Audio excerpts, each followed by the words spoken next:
Bom, vou fazer aqui a análise da igreja de Castanha. Eu vou fazer em vídeo que eu acho que fica melhor, né, para explicar. Acho que dá para entender melhor, né? Eu vou aproveitar para gravar esse vídeo. Eu fiz bastante teste quanto à quantidade de caixas, né, a localização, a angulação das caixas. Eu vou aproveitar e vou gravar aqui um vídeo aí para os irmãos do grupo, né? Bom, primeiro eu vou falar sobre a questão da cobertura das caixas, né? A caixa line, a cobertura dela na vertical, a forma com que ela joga o som na vertical é praticamente limitado, né, à altura da caixa. E na horizontal, ela tem uma dispersão ampla na horizontal. Aqui dá para ver as caixas aqui na parede. Eu estou trabalhando aqui com a JBL-CBT70J. O que a gente vê? Aqui esse mapa aqui, essa demarcação em vermelho, isso aqui é o mapa de cobertura dessa caixa, onde ela está jogando aí, aqui eu estou considerando a frequência de 1 kHz, onde ela está jogando, né, essa frequência, né, o ângulo dela de 3 dB, ou seja, dentro dessa demarcação em vermelho, né, 1 kHz vai estar numa variação máxima de 3 dB, é o ângulo de cobertura dessa caixa. A gente vê que na vertical, né, a dispersão dela é bastante estreita, praticamente limitada à altura da caixa, e ela não está, um detalhe muito importante, é que ela não está jogando som no teto, e muito pouco som está indo para as paredes lateral, né? E olha que 1 kHz já não é uma frequência tão alta, né? Se a gente for uma frequência mais alta, por exemplo, deixa eu pôr aqui 3.150 Hz, por exemplo, ela se torna ainda mais estreita, né, como se vê. E na horizontal, a dispersão dela é bastante ampla, mesmo numa frequência tão alta como 3.150 Hz, o que é desejável na horizontal, né, para ter uma cobertura aí mais bem distribuída dentro do ambiente, né?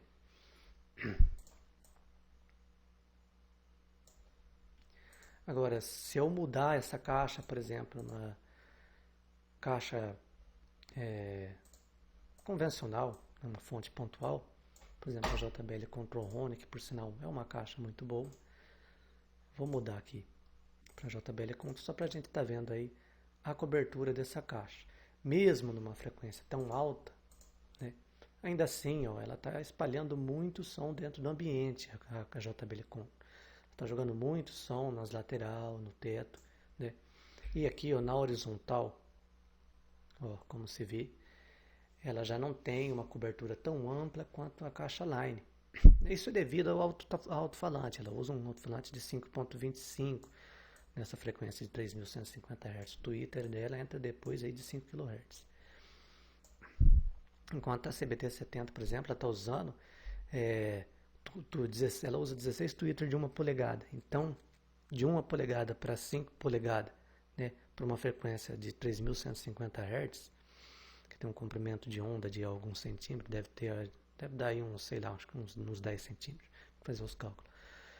Já é um tamanho considerável esse alto-falante da Control Rone. Então, por isso que eu falo aquela questão, né?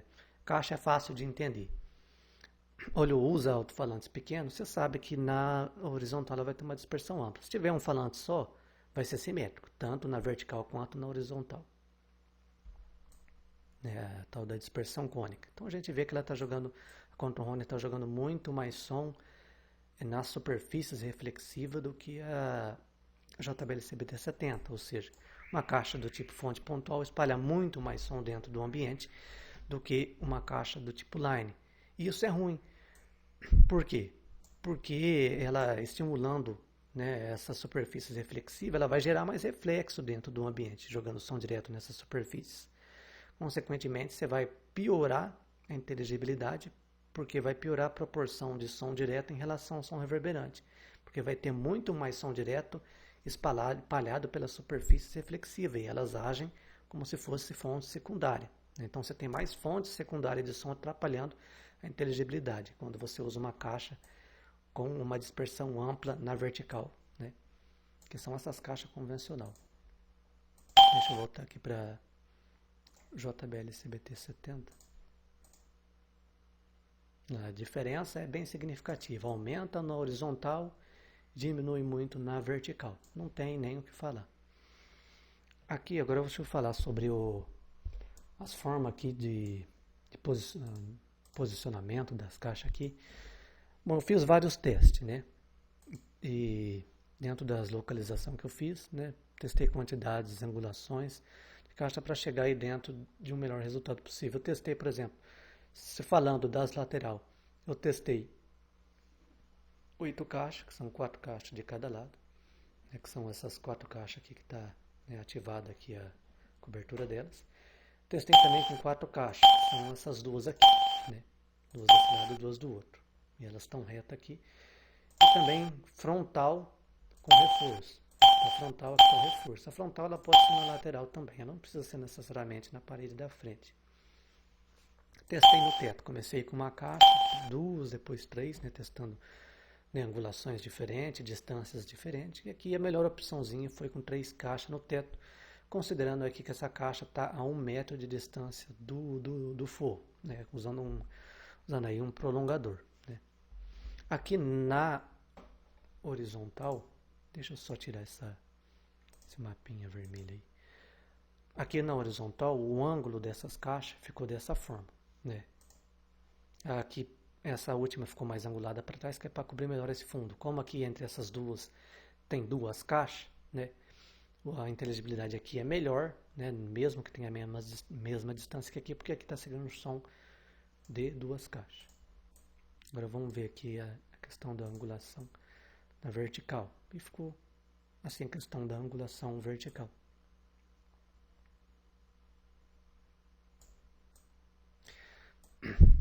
Todas as caixas aqui que eu estou trabalhando é a JBL-CBT70J, né?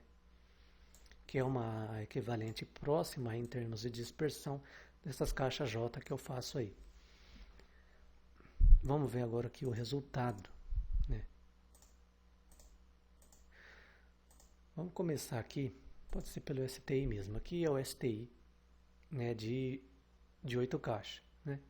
Aqui está a média, 0.506. Mais importante do que a média, que é a viragem, é aqui esse mapa de distribuição, essas barras de distribuição, que mostra aqui a porcentagem, né, de distribuição de um determinado valor. Por exemplo, a gente vê aqui que cerca de 30% aqui da área de audição vai ficar com STI de 0,5. O STI ele tem que estar acima de 0,45. É o mínimo, é 0,45. Então, de um modo geral, aqui ficou bom. Não tem aqui deficiência significativa aqui nos cantos de baixo, né? Um som aí bem distribuído, trabalhando com 8 caixas. O STI ficou também, né, decente. Trabalhando com 4 caixas, né, a média é 0,503, né? Ficou também bom, né? Quase não há diferença para 8 caixas, exceto que há uma deficiência maior aqui nos cantos e aqui no meio, que é onde já se torna um pouco mais significativa a distância, né, até a caixa. Também essa é uma boa opção, exceto que nos cantos vai ter deficiência. Terceiro são as frontal. Nas frontal aqui a gente já vê que piorou a situação, né? A gente olha aqui pela distribuição, é o mapa aqui, né? A gente vê que piorou, né, a situação. Um detalhe que eu esqueci de falar, ó, isso aqui né, isso aqui é a barra de valores, né? A gente vê que quanto mais rosa, claro, aqui melhor, né? Quanto mais escuro, pior, né? Eu estou falando aqui, nem falei esse detalhe aqui, mostra os valores, ó, né? Então, só voltando aqui, ó, analisa aí a quantidade de rosa aí.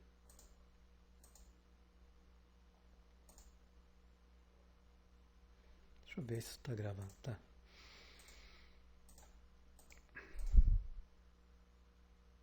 Aqui a frontal, né? Já não deu um resultado agradável. E o pior de todos que foi essa caixa no teto, onde a gente vê que mais de 36% do público ficou com um ST de 0,44. Então, nesse caso aqui, caixas no teto não foi, né, uma boa opção. Se tivesse ficado uma boa opção, eu ia sugerir caixas no teto, porque os irmãos estavam cogitando mesmo de pôr no teto.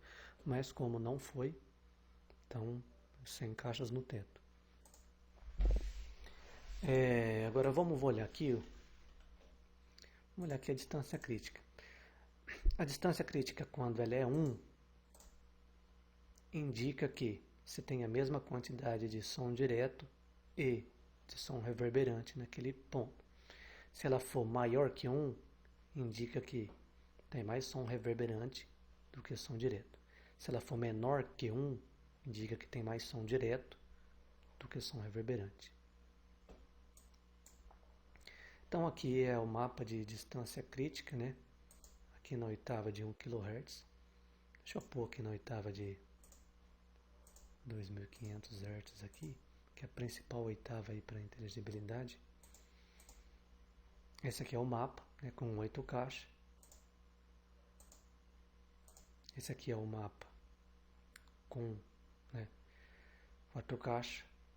Aqui, ó, tem as cores, né? Que é o branco, né? Aqui ficou praticamente abaixo de 1, né? Indica que nesse ponto aqui você tem um som direto em relação ao som reverberante igual, né? Ou até mais som direto do que reverberante, né? Em amarelo aqui está próximo de 2, né? Está entre 1 e 2 aqui em amarelo. Maior que 1 e menor que 2. A gente vê aqui também pelas barras de distribuição. Então, voltando aqui. 8 caixas. 4 caixas. Aqui é as frontal, né? A gente vê que, né, a distância crítica já passa, já tem um probleminha maior. E por último, né, são as caixas no teto, onde a distância crítica só foi boa nessa pequena região em amarelo. Onde a distância crítica é muito boa, por exemplo, nessas regiões brancas, o C50, que mede a proporção do que chega em 50 milissegundos e compara com o restante, também se torna muito bom. Tudo que chega nos primeiros 50 milissegundos é benéfico para a inteligibilidade. Por exemplo, se eu pegar aqui e olhar o C50, a gente vê que nessa região aqui, ó, que estava em branco, a distância crítica, o C50, é ótimo. Então agora vamos olhar, né, o C50 aqui no oitava de 2500 Hz. Ficou, né, decente em termos de distribuição, né? O resultado mais ou menos, média aí de menos 2,4, né? Aqui nos cantos não tem uma deficiência tão severa quanto a outros modelos de posicionamento. Aqui a gente vê que aqui ficou muito bom essa região, com 4 caixas. Só que já nos cantos você passa a ter uma deficiência maior, né? Aqui com as frontal. E aqui, por último, e bem ruim, com as caixas no teto. Bom, então é essa aí a análise. Que nem eu falei, questão de ângulo da caixa, né? Como os irmãos viram aqui na última, por exemplo, ficou mais angulada para trás. Essas otimizações a gente só consegue com software, né? E o melhor que tem aí para esse tipo de análise, né? Padrão da indústria, esse software Easy, que é a ASE, né? E é muito legal, me ajuda muito esse software aqui nas tomadas de decisão. Quanto à quantidade, posicionamento das caixas, angulação, né?